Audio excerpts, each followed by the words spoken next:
Bonsoir, soyez les bienvenus pour cette grande première, le premier rendez-vous Cinasav, un concept original imaginé par le Cinasav pour aborder des sujets porteurs pour la profession et aussi et surtout pour conserver le lien avec les adhérents. Pour ce premier rendez-vous Cinasav, nous allons aborder le marché de la PAC, de la pompe à chaleur. En étudiant cette question de près, quelle opportunité représente la PAC pour les entreprises de la maintenance? Pour en parler avec moi, François Deroche, bonsoir. Bonsoir, bonsoir à toutes et tous. Vous êtes le président de l'AFPAC et directeur marketing de Daikin. Alors l'AFPAC, c'est l'Association française pour les pompes à chaleur et c'est l'interlocutrice des pouvoirs publics et des acteurs de la filière. Exactement. En France et en Europe. En face, Fabrice Chochani. Bonsoir Fabrice. Bonsoir. Directeur commercial et marketing du groupe BDR Therméa, avec des marques comme De Dietrich, Chappé, Oertli, 6000 collaborateurs dans le monde. Et vous êtes également membre d'Uniclimat, le syndicat des industries thermiques, aéroliques et frigorifiques. Nuno da Silva, bonsoir. Bonsoir Jérôme. Gérant de la société Isogaz depuis 2004, spécialisé dans l'installation et la maintenance. Vous êtes dans le sud de la France, à Montpellier précisément, d'où ce teint particulièrement bronzé que nous vous envions. Une PME de 15 personnes. Oui. Et puis le quatrième, Roland Bouquet, bonsoir. Bonsoir Jérôme. Gérant d'Atougaz, mais surtout pour ce soir, président du Cinasav. Et président, je me tourne vers vous avant de commencer. Avant d'aborder le sujet de la PAC, évoquons ce tout premier rendez-vous. Alors pourquoi ce nouveau moyen de communication? Merci Jérôme. Tout d'abord, bonsoir à toutes et tous. Pour ne rien vous cacher, depuis maintenant 1 an et demi au Cinasav, on a été privé de nos réunions régionales. Notre congrès qui a été reporté 2 fois de suite. Peu ou pas du tout de manifestations ou d'événements. Alors, nous avons décidé de lancer ce concept d'émission. Alors, l'idée, c'est quoi? C'est de donner rendez-vous régulièrement à nos adhérents, mais pas que. Également à nos partenaires et plus largement à la filière dans son ensemble. En prenant un sujet précis, concret, et en le décryptant sous tous ses angles, avec des experts. À ce titre, je tiens, messieurs, à vous remercier, à remercier nos intervenants du jour d'avoir répondu présent sur ce plateau pour cette première qui plus est en live. Alors, parler aux adhérents du Cinasav, vous l'aurez compris, Jérôme, c'est une priorité pour nous. Accompagner l'adhérent, l'aider dans ses choix, dans ses prises de décision futures, pour anticiper et gérer au mieux sa boutique pour demain. C'est un des rôles clés, un des rôles fondamentaux de notre syndicat. Alors nous avons souhaité une émission interactive qui nous ressemble, qui nous rassemble également, mais aussi et avant tout qui corresponde à nos entreprises de maintenance et de SAV. Donc n'hésitez pas à poser vos questions, à poster vos remarques, nous tenterons d'y répondre au mieux. Alors nous sommes en direct. C'était une volonté de notre part, pour aussi être le plus naturel possible dans nos échanges. Alors vous me direz, pourquoi parler de la PAC pour cette première? Pourquoi parler de la PAC pour cette première? Eh bien, c'est un sujet d'actualité qui, je vous assure, ressort à chaque fois lors de nos différentes discussions avec bon nombre de nos adhérents. Enfin, et j'en termine, je voulais vous dire que l'on peut tout à fait parler d'un sujet sérieux, tout en ayant une bonne ambiance et de la convivialité sur le plateau. Donc, messieurs, Jérôme, ne me faites pas mentir. Merci Roland Bouquet pour cette introduction. Vous nous mettez un peu la pression, mais en tous les cas, je ne sais pas ce que vous avez prévu pour votre deuxième vie, mais vous êtes prêt pour animer des émissions. Vous le faites très très bien en live. Si jamais une reconversion vous tente, vous savez ce qu'il vous reste à faire. Alors le président vient de vous le dire, et pour une fois c'est un président qui tient ses promesses, je ne fais aucune allusion à qui que ce soit. Vous pouvez poser toutes les questions que vous souhaitez. Je suis équipé d'une tablette que vous ne voyez pas forcément sur ce plan, mais sur un plan large, vous pouvez la voir, sur laquelle arrivent les questions que vous pouvez poser sur YouTube. Voilà. Maintenant, on va passer tout de suite au sujet, qui est le sujet de la pompe à chaleur, avec ce sous-titre, la pompe à chaleur de plus en plus dans notre quotidien. François Deroche, puisque je le disais, vous êtes l'homme idoine pour parler de la PAC, puisque vous êtes le président de l'AFPAC. La pompe à chaleur, aujourd'hui, en France, que représente-t-elle ? Bien, écoutez, pour commencer, je vous propose de commenter les résultats 2020 du marché de la pompe à chaleur. Un petit mot tout d'abord sur la pompe à chaleur RR, où je n'ai pas de diapositive, mais il y aura d'autres diapositives sur la PAC RO. C'était 800 000 pompes à chaleur RR qui ont été vendues en 2020, avec une croissance de 11%, donc une appétence suite à la crise sanitaire pour des améliorations de confort des usagers, qui a fait décoller ce marché. Maintenant, si on se concentre sur la pompe à chaleur RO, vous voyez les chiffres à l'écran, après une croissance record entre 2018 et 2019 de 84%, le marché atteint une stabilité. Alors évidemment, ce marché a été affecté, comme toutes nos entreprises, par la crise sanitaire. On a perdu quand même quasiment 1 mois et demi de chiffre d'affaires, mais néanmoins, on est très très satisfait de ces très bons résultats, ce qui montre quand même la dynamique de notre marché. Si on décompose le marché de la PAC RO par segment de puissance, on va distinguer le marché de la rénovation et le marché du neuf. Sur le marché du neuf, ce sont généralement les petites pompes à chaleur inférieures à 6 kW qui s'installent dans les maisons neuves. Là, on est sur un marché qui est un petit peu en retrait par rapport à l'année dernière. Ça s'explique par la crise sanitaire, encore une fois. Moins de permis construire, voilà, moins de livraison. De livraison suite au délai de permis de construire. Sur le marché de la rénovation, c'est une toute autre histoire. Le marché est complètement dynamisé, notamment sur les segments des moyennes températures et hautes températures, qui représentent plus de 62% du marché. Donc c'est là où se concentre, on va dire, le business sur notre marché des pompes à chaleur. Et ça s'explique effectivement aussi par les aides financières qui sont apportées, tous les soutiens du gouvernement sur le coup de pouce chauffage et MaPrimeRénov', qui va permettre de diminuer le reste à charge des utilisateurs et d'avoir un vrai levier de décision pour changer son équipement à énergie fossile par une pompe à chaleur. Sur les autres technologies ? Alors ensuite, nous avons sur la deuxième diapositive les pompes à chaleur hybrides. Alors là, c'est un produit qui est en retrait, donc on est déçu de ces résultats. En même temps, on l'explique par le fait que le MaPrimeRénov' ne stipule pas très clairement dans la définition des textes pompe à chaleur hybride. Donc, ce qui fait que les installateurs ou les particuliers ne se retrouvent pas forcément sur la demande de ce type de produit. Et pourtant, ce sont des technologies extrêmement performantes et très bien placées en prix. Je pense qu'on en discutera tout à l'heure. L'AFPAC a quand même un regret, et on l'a signifié au pouvoir public, c'est justement cette mention d'avoir une meilleure lisibilité, une compréhension pour le particulier, pour qu'il puisse s'intéresser un peu plus à ces technologies. Ensuite, après l'hybride, il y a la géothermie. Alors, la géothermie, malheureusement, le marché est encore en légère régression. Vous voyez qu'il se stabilise depuis 4-5 ans. On est aux alentours de 2500 pièces par an. Ça mériterait effectivement de meilleurs résultats parce que la géothermie, c'est un excellent produit. C'est très efficace. C'est la meilleure solution de pompe à chaleur du marché.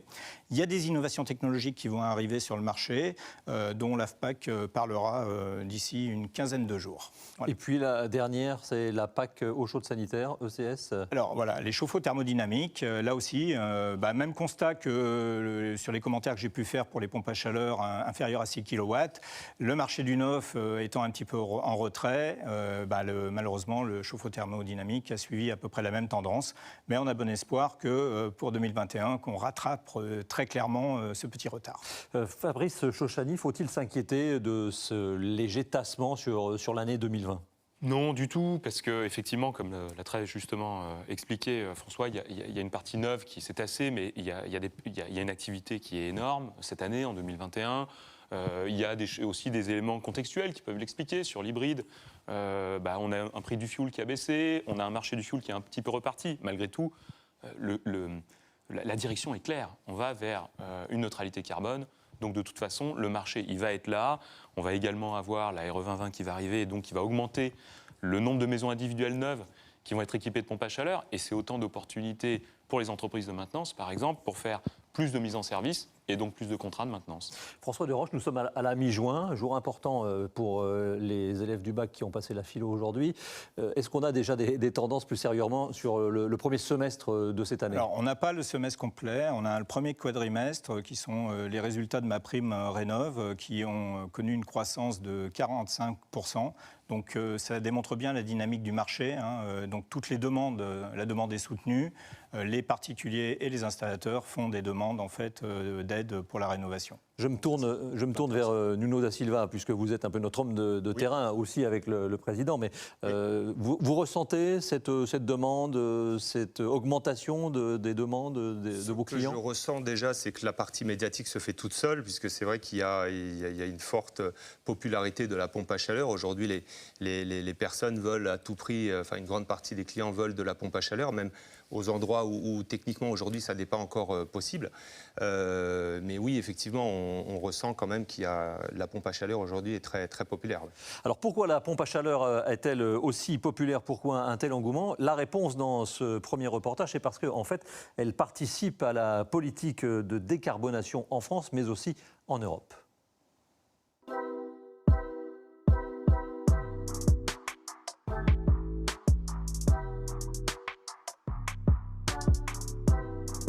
Les grandes dates pour la décarbonation, il y a eu une période importante vers 2009 avec la création de crédits d'impôt et du fonds chaleur, qui est à la fois pour les installations individuelles et collectives. Ça a bien marché depuis 2009, 2010, 2011. 2017, c'était boosté avec un fonds chaleur qui a doublé et des aides à la rénovation qui sont beaucoup plus fortes et beaucoup plus proportionnées à la qualité des installations faites.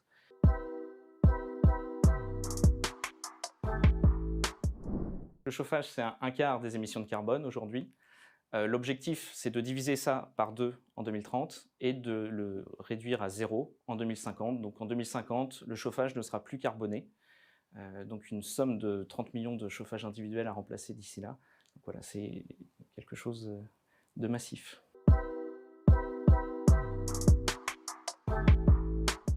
Pour décarboner son logement, chaque particulier doit pouvoir compter sur un professionnel compétents, qualifiés. Donc ce qui est important, c'est que tous les professionnels soient bien compétents sur les énergies renouvelables que sont la géothermie, le solaire, la pompe à chaleur, la biomasse. Voilà, peut-être pas tous, mais en tout cas, être professionnel juste pour le gaz ou le fuel dans les années qui viennent, c'est plus possible. Du coup, pour les professionnels qui ne sont pas encore au top sur ces nouvelles technologies, faut se former. Voilà, il y a plusieurs programmes, il y a FEBAT, il y en a plein d'autres avec Qualité ENR. Donc ça, c'est important, se former.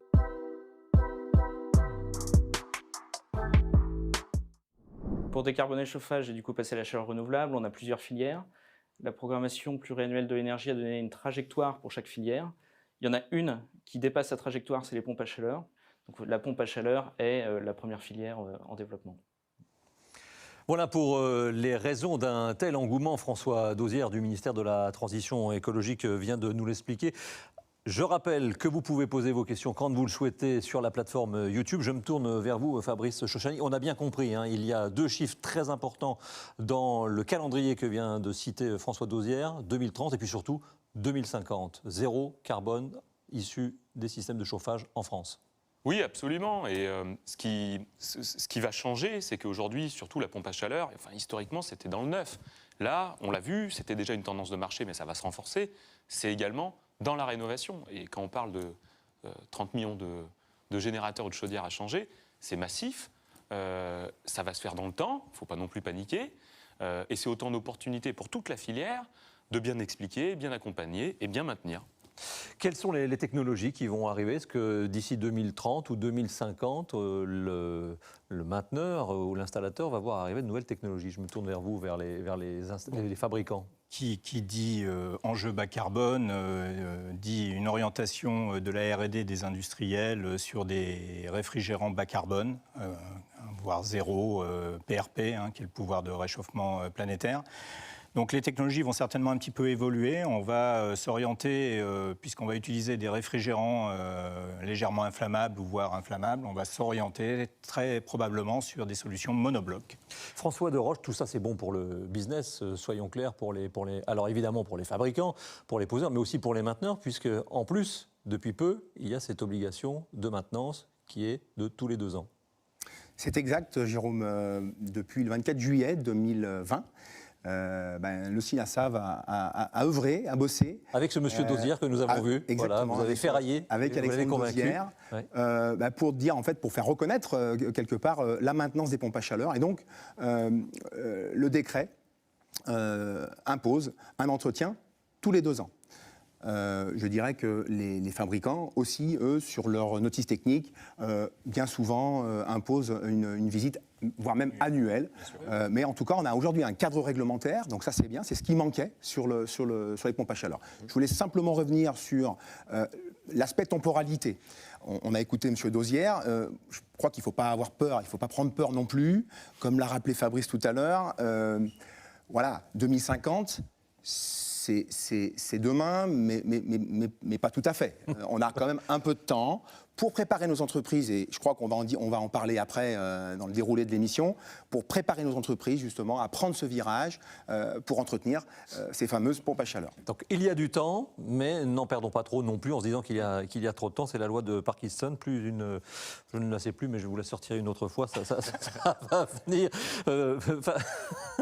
Ça va venir. Nuno da Silva, vous l'avez senti, vous, ce marché, vous l'avez flairé. Oui, mais pour en revenir à Monsieur de Rosière, je l'apprends, donc 2050, le gaz va s'éteindre. Là, c'est quelque chose de factuel. De prime abord, j'ai envie de vous dire, je suis triste, puisque j'ai ce métier que j'affectionne particulièrement. Mais dans un deuxième temps, je me dis quand même qu'il y a 30 millions d'appareils qu'il va falloir muter. Et effectivement, il y a là une réelle opportunité pour les entreprises du gaz, pour les professionnels du gaz.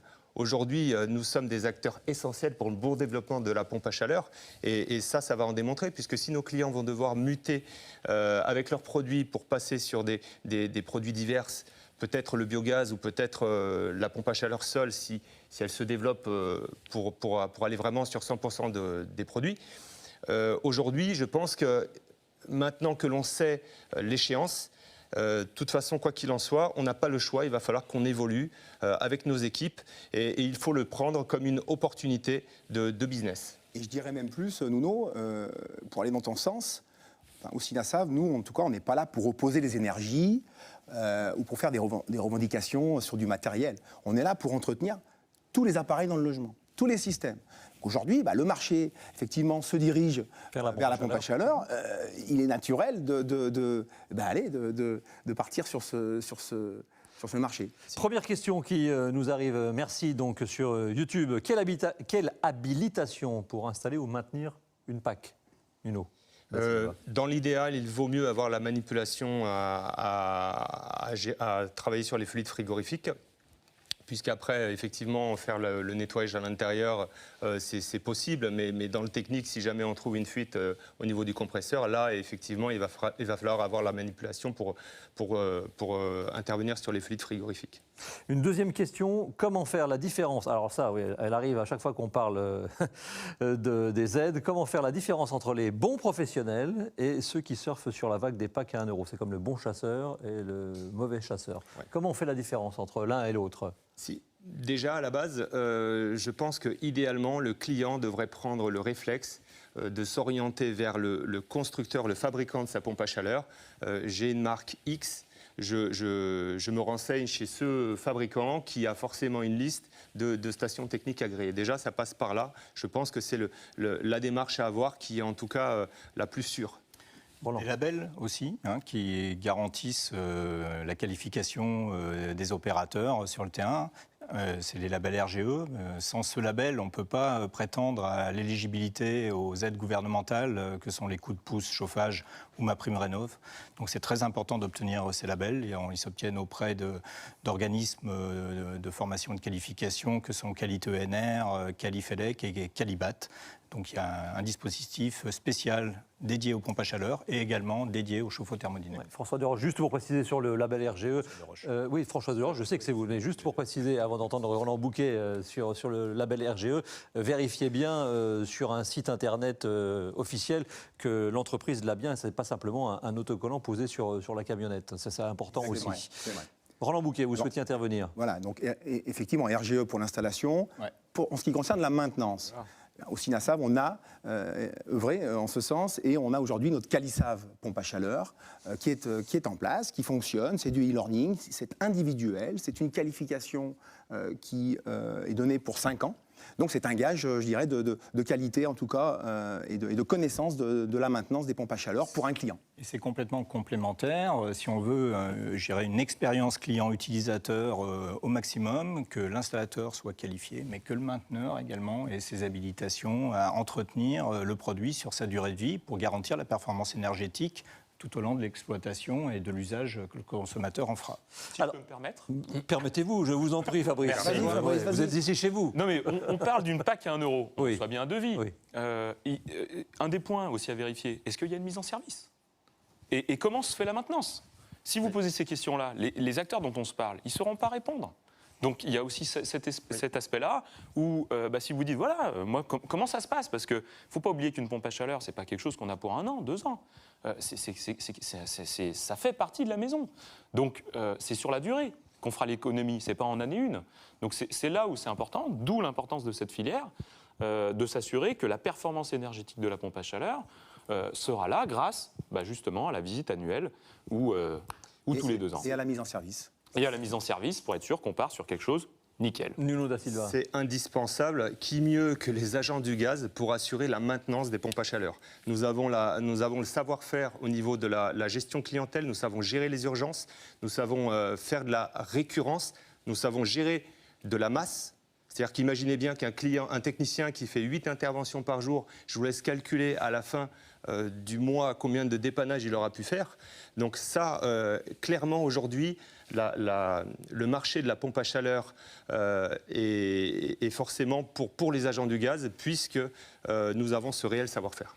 Alors continuez. Je vais vous annoncer rapidement une bonne nouvelle. Oui. Nuno, les industriels sont en train de travailler sur la connectivité des pompes à chaleur. Donc la PAC du futur va intégrer des technologies, des algorithmes de maintenance prédictive, ce qui nous permettra de vous envoyer des informations pour vous éviter des déplacements intempestifs et aller dépanner en R1 la pompe à chaleur pour assurer une bonne expérience utilisateur. Nous avançons dans ce débat. Merci François Desroches pour ces précisions. Après avoir bien planté le décor, avoir bien compris que la PAC faisait partie de la stratégie de décarbonation, plaçons-nous maintenant du côté client et du côté consommateur. Je me tourne vers vous, Nuno da Silva.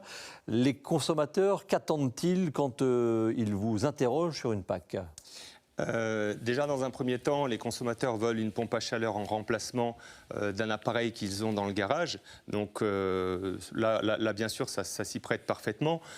Par contre, les entreprises qui font du SAV et qui interviennent plutôt dans les milieux urbains, là, on est un peu bloqué, puisque on va retrouver la chaudière murale gaz à eau chaude instantanée. Et aujourd'hui, en remplacement de celle-ci, on va avoir un appareil qui va ressembler à un grand frigo d'1,80 m, très imposant. Donc je vous laisse imaginer dans les cuisines en marbre ou en granit, ça s'y prête pas trop. Donc effectivement, dans ce type de situation, aujourd'hui, on n'a pas de produit équivalent. Et en dehors de ça, ils cherchent aussi une bonne performance énergétique et s'y retrouver à la fin au niveau de leur coût. Et le côté vert du client, est-ce qu'il est vraiment, puisqu'on a bien vu, M. Dosière nous dit ça fait partie de la stratégie, est-ce que ça aussi c'est sur le marché? En fait, ils savent surtout qu'il y a une urgence écologique. Là, c'est indéniable. On est face à un problème qui est sans précédent. 2 exemples. Je vous donne 2 exemples. Au mois d'avril, on a eu un gel qui a frappé une bonne partie de la France. La filière de l'agriculture a perdu un tiers de sa récolte. Ça représente 2 milliards. 2 milliards en l'espace d'une nuit. Le mois précédent, un iceberg s'est décroché de l'Antarctique, aussi gros que la moitié de la Corse. Aujourd'hui, là, on n'est plus dans la fiction, on est dans la réalité. Donc les clients, c'est des consommateurs, c'est des personnes qui regardent la télé, ils sont conscients. Il y a une urgence écologique et là, aujourd'hui, on est vraiment dans le concret, il faut agir. Néanmoins, une PAC, ça coûte beaucoup plus cher qu'un générateur à énergie fossile. Il faut en être convaincu, Roland Bouquet. Oui, ça coûte plus cher, même malgré les aides, effectivement. Mais bon, nous, ce qui nous intéresse, effectivement, c'est... D'où l'intérêt de la maintenir. C'est de la maintenir, de garder le matériel pérenne, bien sûr, par des contrats d'entretien. Donc on est en train de construire aussi ça, tout doucement. La filière est en train de se mettre en place pour partir de la mise en service. Comme tu l'as rappelé tout à l'heure, Fabrice, c'est Ultra important. très important pour un bon démarrage dans la vie, je dirais, de la pompe à chaleur, de la machine, et ensuite proposer à nos clients des contrats d'entretien sur mesure, all inclusive, P2, P3, ce qu'on appelle. Ça comprend quoi ça? À travailler. L'accès à la plage, au bar ouais. mais en tout cas, voilà, indispensable Oui. pour la bonne santé de la filière, c'est clair. Puisque vous nous parlez de contrat, et autant être très clair, un contrat PAC de maintenance, c'est combien? Ça se vend combien? Alors je réponds ou Nuno? Je réponds. À deux en Allez-y. même temps. Allez-y. À deux en même temps. On va dire autour de 200 euros, Voilà. entre 200 et 250 Voilà. euros TTC. Vous êtes d'accord? Après, Qui va comprendre, bon, les gaziers, comme tu disais, Oui. connaissent, mais qui va comprendre effectivement la visite d'entretien, ainsi que les dépannages, Oui. main-d'œuvre et déplacement, hors partie frigorifique dans l'année. Voilà. Voilà. Après, pour revenir sur ce que disait Roland, ce qui fait la particularité des contrats, c'est avec ou sans manipulation des fluides. Donc là, pour le coup, on va avoir des tarifs qui sont grosso modo entre 200 et un peu moins de 300 euros. Donc effectivement, ça reste un produit très intéressant pour la filière du gaz. Après avoir entendu Monsieur Dauzière, donc du ministère de la Transition écologique, qui nous expliquait la stratégie de décarbonation de la France, voyons maintenant ce que les clients pensent de la PAC. On a installé cette pompe à chaleur il y a à peu près 5 ans. Moi, je trouvais que c'était une solution qui était écologique et puis qui nous permettait de faire des économies sur l'électricité. C'est une solution qui est transparente finalement à l'utilisation et ça nous fait une facture d'électricité qui est plus faible. Au global, on a une économie qui est assez substantielle, quoi. Et on est à peu près à 1 000 euros par an. Plutôt que de prendre une chaudière à gaz, j'ai préféré prendre cette pompe à chaleur. C'est important, l'écologie, effectivement, puis l'atmosphère autour de nous, c'est quand même important pour savoir qu'une chaudière à gaz, ça émet effectivement des particules qui sont polluantes. Alors moi, je voulais une maison qui est plus en accord avec mes valeurs. Et du coup, avoir quelque chose d'écologique et de propre, c'était assez important. Pour la pompe à chaleur, on ne l'a pas vraiment installée parce qu'on a acheté la maison avec. Mais c'était l'un des critères. Alors, en fait, c'est une solution qui est vraiment simple. Il suffit simplement d'avoir un petit coin discret et au final, ce n'est pas une solution qui est bruyante. Ça se met dans un coin du jardin ou un coin de la maison et on l'oublie très rapidement. C'est un professionnel du bâtiment qui nous a conseillé donc d'utiliser la pompe à chaleur. Le professionnel nous a convaincus en raison de l'économie d'énergie, l'impact écologique et facilité d'utilisation. Je ne m'y connais pas vraiment, je ne connaissais rien aux solutions. Donc le fait de parler aux autres et qui se sont renseignés avant, qui connaissaient peut-être mieux le marché et les solutions techniques qui existent. Donc le fait qu'ils me parlent de la pompe à chaleur et qu'ils valident en quelque sorte ce choix-là, c'était réconfortant pour moi. Oui. Voilà, Nuno da Silva, ce que l'on constate, c'est qu'il y a tout un tas de profils, ceux qui sont plutôt écolos, ceux qui recherchent la performance, ceux qui, comme cette dernière personne, disent qu'ils n'y connaissaient rien. La maison était équipée, donc tant mieux. Vous avez affaire à tous ces panels. Oui, tout à fait. Aujourd'hui, c'est vrai qu'il y a un effet médiatique tellement important sur la pompe à chaleur que les gens sont limite, j'ai envie de dire, en surinformation. Et comme je vous ai dit, tant que ça ne remplit pas encore toutes les cases au niveau produit, on la propose, mais effectivement, ce n'est pas une science exacte non plus. Et c'est-à-dire qu'on parle de pompe à chaleur aujourd'hui, tout va bien. Peut-être demain l'hydrogène ou le biogaz, on ne sait pas. On a vu tout le long de ces années l'énergie évoluer selon les lois, selon les dirigeants qu'on a en face. Donc je n'écarte pas. Aujourd'hui, il y a quelque chose qui est factuel, c'est 2050. Là, on le sait. Mais on n'écarte pas quand même la possibilité de l'hydrogène ou le biogaz. Là, c'est vraiment une histoire de développement par rapport à nos fabricants. Alors justement, si j'ai bien compris, le marché va se développer, c'est inéluctable compte tenu de ce zéro carbone à 2050. Dans les maisons individuelles et dans le neuf, c'est plutôt facile. En revanche, en rénovation et dans le collectif, là, c'est peut-être un peu plus délicat.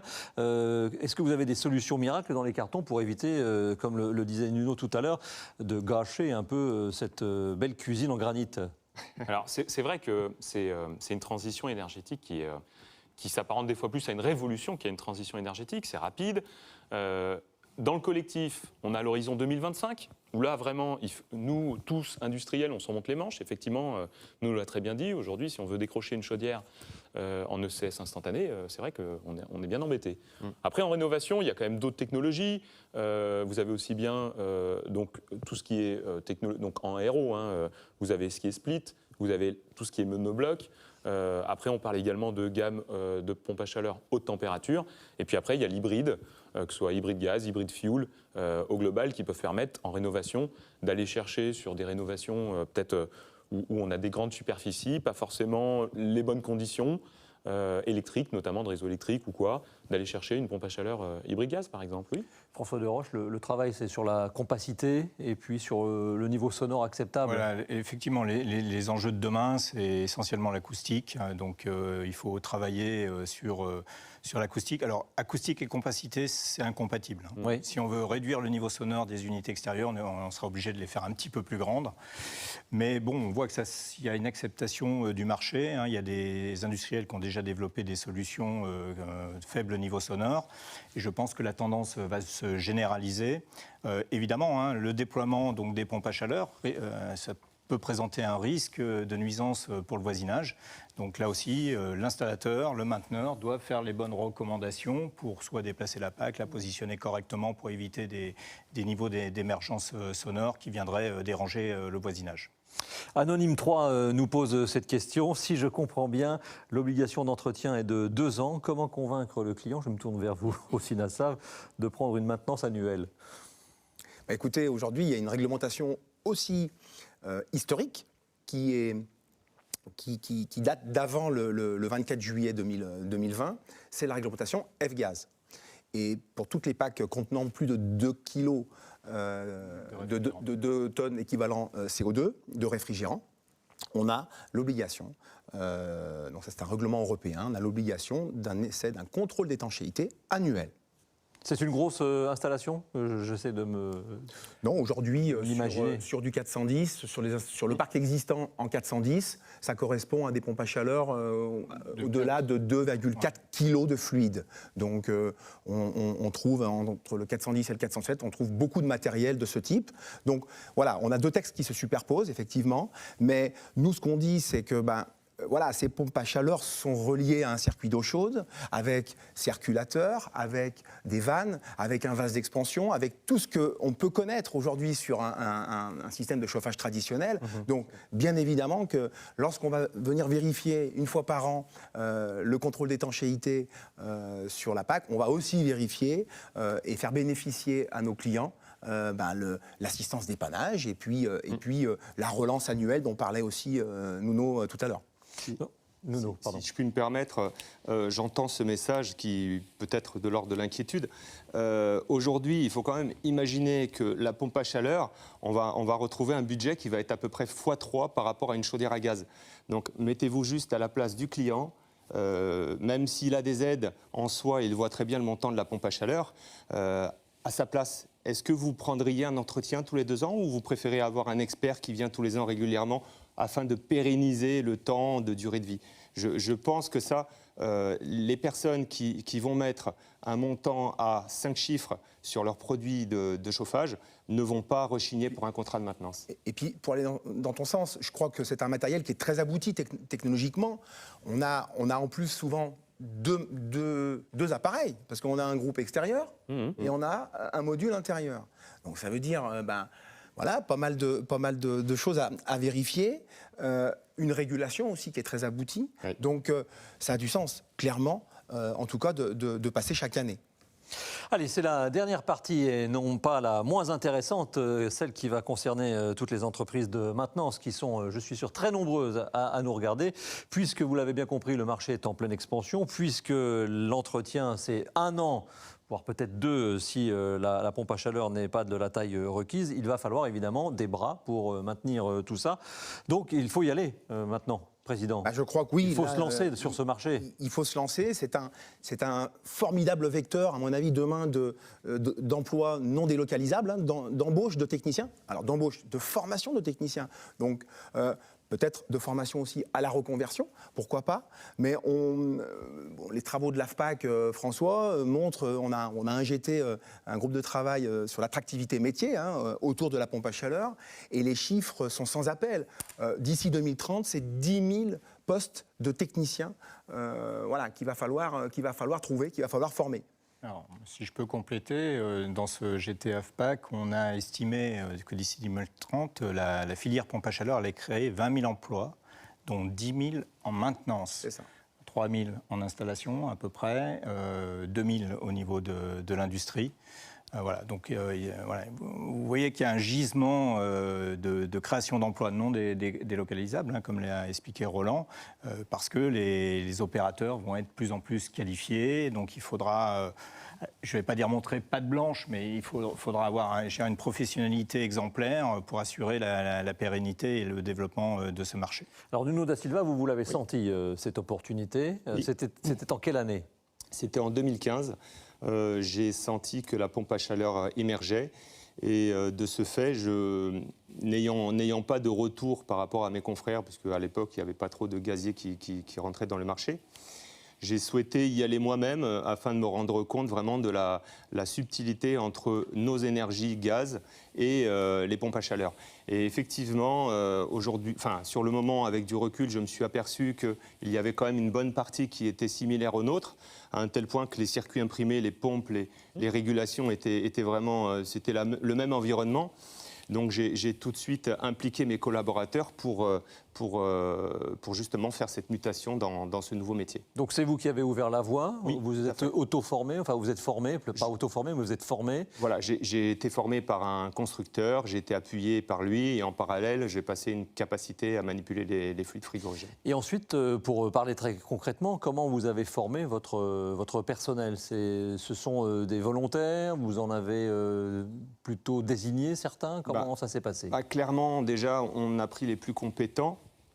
Et après, ce qu'il faut imaginer, c'est que en faisant cette démarche-là, cela crée une réelle émulation au niveau de l'entreprise.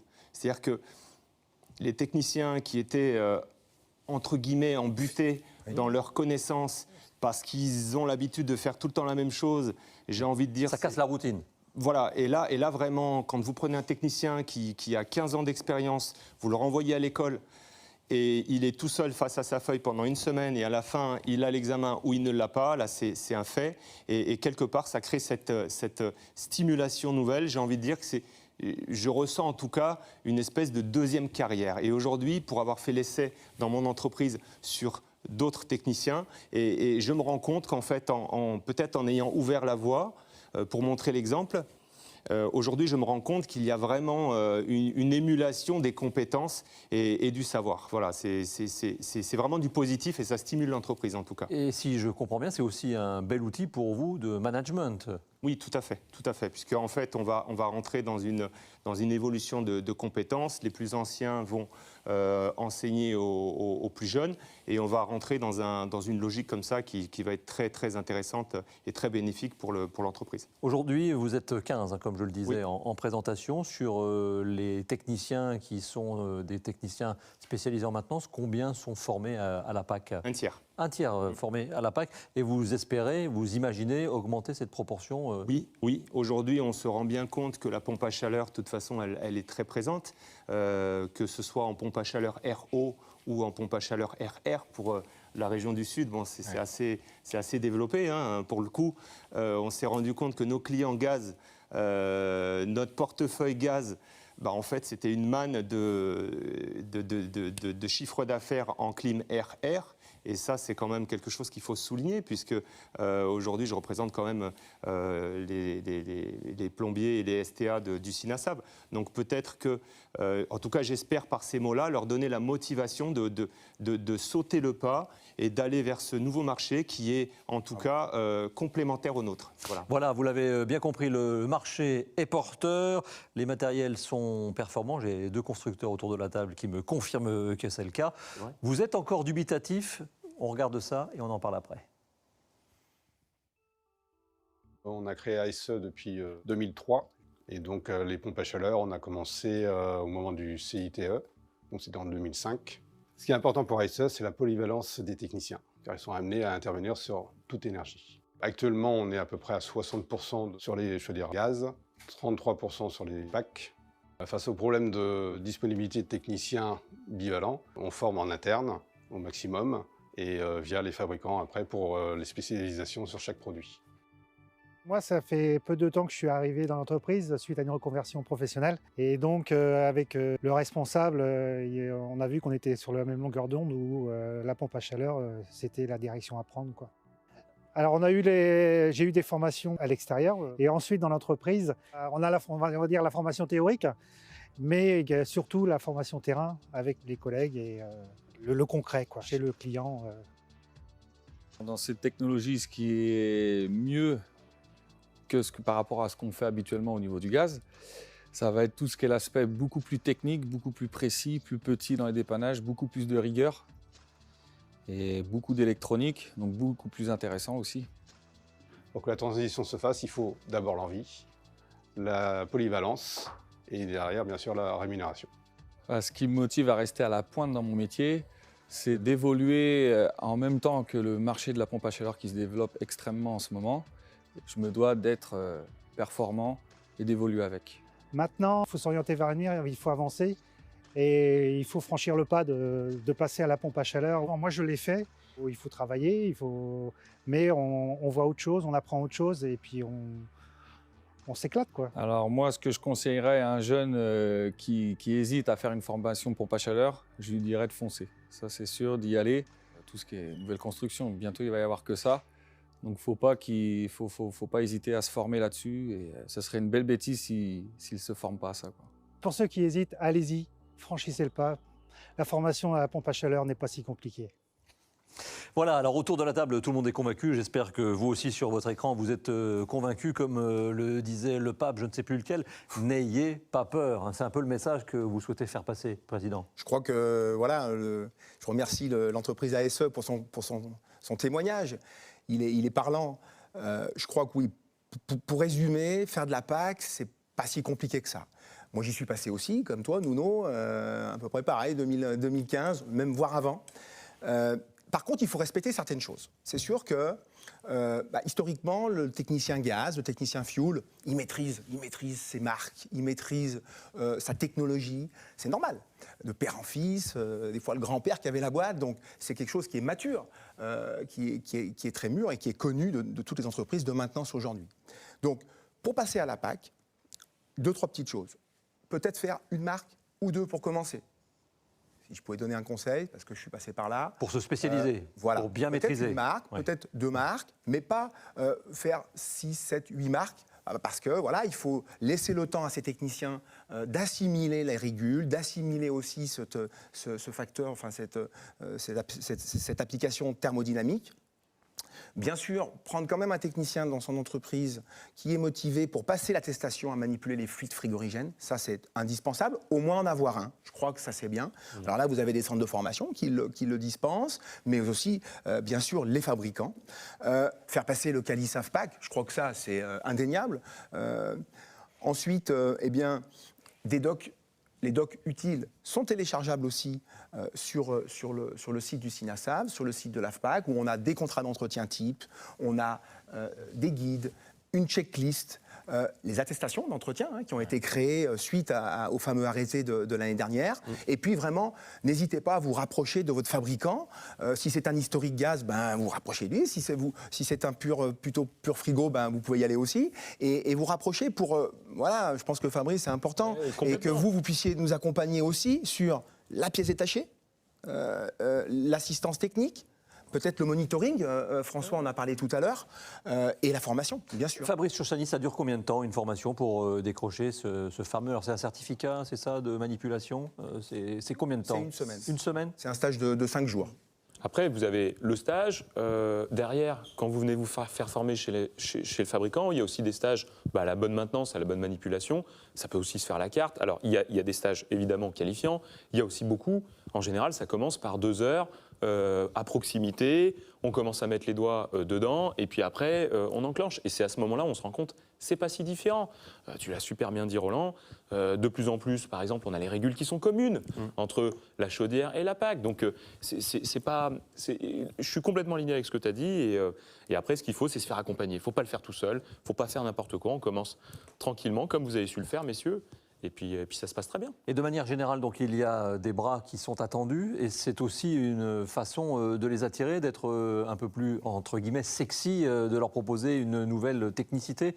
François Deroche, si on passe sur la PAC, par exemple, pour les techniciens. Au niveau des compétences et des gestes à acquérir, il faut élargir les compétences. Vous avez besoin de compétences électriques, de compétences frigorifiques. Roland en a parlé. Donc c'est important de se rapprocher des acteurs de la profession qui assurent de la formation là-dessus.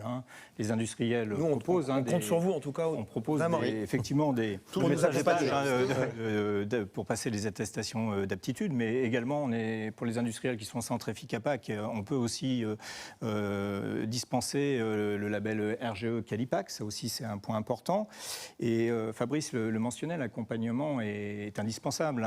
Il y a des industriels proposent aussi des assistantes mises en service, c'est-à-dire qu'on va avec vous faire la mise en service du produit. C'est une façon aussi de faire de la pédagogie indirecte et d'accompagner en fait le technicien sur le site, sur les bonnes pratiques. Donc il n'y a rien de tel que la pratique, on va dire, pour acquérir toutes les connaissances requises. Roland Bouquet. Je voulais rajouter quand même quelque chose d'important, c'est qu'on parle de l'attestation à manipuler les fluides.